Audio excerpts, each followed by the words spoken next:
माननीय राष्ट्रपति जी के धन्यवाद प्रस्ताव का स्वागत करते हुए इस देश की उपलब्धियों को गिनाना नहीं चाहता, क्योंकि प्रधानमंत्री नरेंद्र जी मोदी साहब के कुशल नेतृत्व में पिछले 10 साल में रिकॉर्ड तोड़ काम इस देश ने देखे और इसीलिए उन नीतियों का आज ये ब्यौरा है कि तीसरी बार देश की आम जनता ने प्रधानमंत्री जी के नेतृत्व में और इस देश में बनाई हुई पिछले 15 साल की नीतियों में विश्वास रखते हुए हमें फिर आपके सामने काम करने का मौका दिया।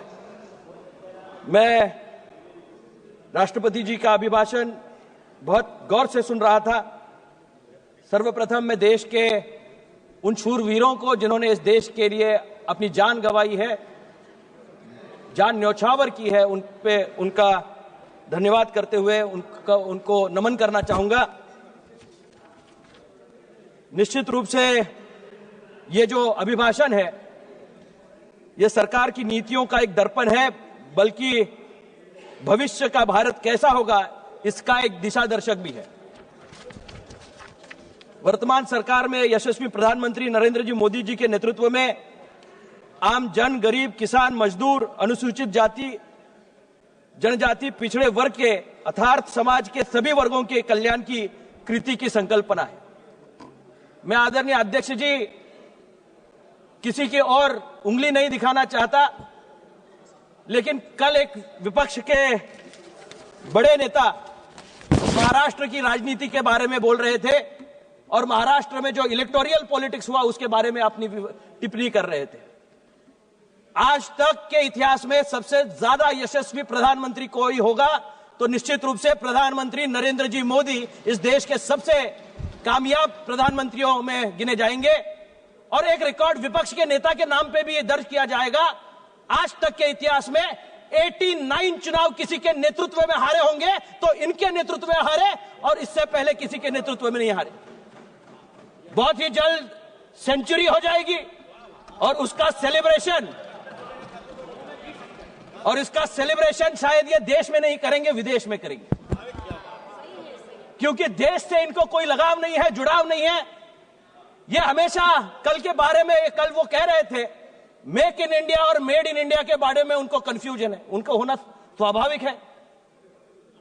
वो मेड इन इंडिया है, असेंबल्ड इन इंडिया है, उसके बारे में उनको जानकारी ज्यादा है।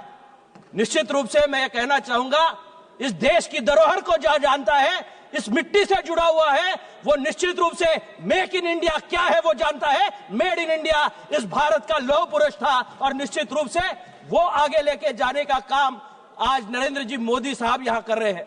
भारत की राजनीति को एक नई ऊंचाई पे, इस देश के नव युवक को आगे ले जाने का काम नरेंद्र जी मोदी साहब के नेतृत्व में चल रहा है। लेकिन सिर्फ टिप्पणियां करना, उनको कटाक्ष देना और हमेशा विपक्ष की एक भूमिका रही है कि हमेशा कोसते रहना, निश्चित रूप से आने वाले समय में जो नीतियां बन रही है देश के उन्नति के लिए है और आज देश 5वें पायदान पे अर्थव्यवस्था के माध्यम से दुनिया भर में यहां नवाजा जा रहा है। अगर ये उपलब्धियां उनको दिखाई नहीं दे रही तो निश्चित रूप से एक सिंड्रोम नया निकला है, क्राई बेबी सिंड्रोम। विपक्ष के नेता को वो क्राई बेबी सिंड्रोम हो गया है। हर एक मसले पे सिर्फ अपना रोना, देश के सामने गलत मैसेज नहीं डालना, दुनिया भर के सामने भारत को नीचा दिखाना, यही उनका काम चल रहा है। और उनके पुराने शासनकाल में भी इस देश को चाइना के सामने झुकने के लिए किसी ने मजबूर किया हो तो इन्हीं की नीतियों की वजह से चाइना के सामने हमें झुकना पड़ा था। लेकिन आज सीना ताने हम कह सकते हैं कि चाइना को आंखें दिखाने का काम नरेंद्र जी मोदी साहब की गवर्नमेंट एक माध्यम से दमखम से यहां कर रही है। आज ये चुनावी माहौल नहीं है, लेकिन महाराष्ट्र की जनता ने जो चुनावी मैंडेट दिया है, उस टाइम सिर्फ एक चुनाव नहीं हुआ था सर, 2 चुनाव हुए थे। महाराष्ट्र में चुनाव हो रहे थे, उसी के साथ वायनाड में भी चुनाव हो रहा था। वहां प्रियंका जी लड़ रही थी। अगर गफलत महाराष्ट्र के चुनाव में हुई है तो गफलत शायद वहां वायनाड में नहीं हुई क्या?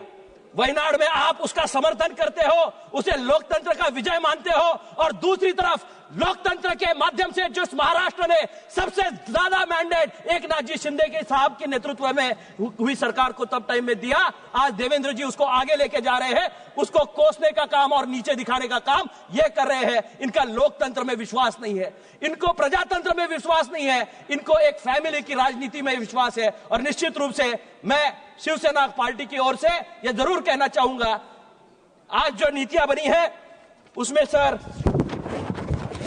देश में विकसित भारत बनने के लिए पिछले 10 वर्षों में किसानों के लिए मोदी सरकार ने उठाए गए कदम, जीवन को बेहतरी से आगे ले जाने के लिए आयुष्मान योजना हो, किसान सम्मान योजना हो, आत्मनिर्भर भारत हो, मेक इन इंडिया हो, अटल पेंशन हो, मुद्रा योजना हो, अटल योजना हो, उड़ान योजना हो, राष्ट्रीय सड़क बनाने के लिए पंतप्रधान सड़क योजना हो, हर एक माध्यम से जनमानस तक पहुंचने का काम आदरणीय प्रधानमंत्री जी के नेतृत्व में चल रहा है।